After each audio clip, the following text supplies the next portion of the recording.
அனைவருக்கும் அன்பு வணக்கங்கள். நான் சமூக ஆர்வலர் பாலம் பாபு. நண்பர்களே, பாலம் பாபு என்ற என்னுடைய யூடியூப் சேனலுக்கான பதிவு இது. நண்பர்களே, நாம் எந்த மூலையிலே குடியிருந்தாலும் அரசின் சில சட்டத்திட்டங்களை கடைபிடித்தாக வேண்டும். ஒரு சில காரியங்களை செய்யும் பொழுது அரசின் முறையான அனுமதியையும் பெற்றுத்தான் செய்தாக வேண்டும். நமது சொத்திற்கு பாத்தியப்படாத சாலை ஓரங்களிலே நமது செலவிலே மரங்களை நட்டு வளர்த்திருந்தாலும் கூட பின்னாளில் நமது இஷ்டம் போல அவற்றை வெட்டி அப்புறப்படுத்திவிட முடியாது.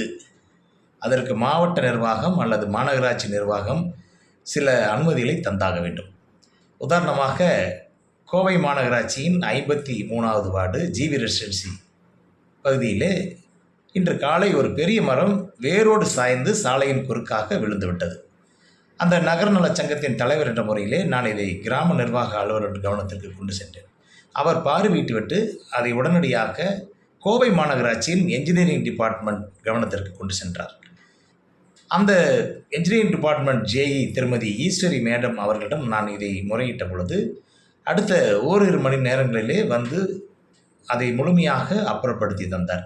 ஆகவே எங்களது நகர சங்கத்தின் சார்பாக ஜேஇ ஈஸ்வரி மேடம் அவர்களுக்கு எங்களது நன்றிகளை தெரிவித்துக் கொள்கிறேன். மேலும் நண்பர்களே, அவரிடம் பேசிய பொழுதுதான் ஒரு சில புரிதல்கள் எனக்கு கிடைத்தது.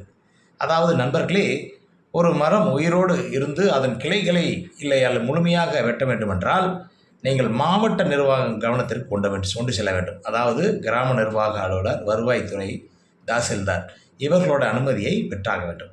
ஒரு பெரிய கிளையை வெட்ட வேண்டும் என்றால் கூட நீங்கள் அனுமதி பெற்றாக வேண்டும் என்று சட்டம் சொல்கிறது.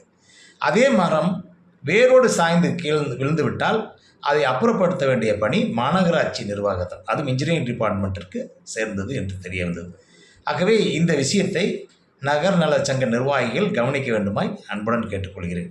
நன்றிகளும் வணக்கங்களும்.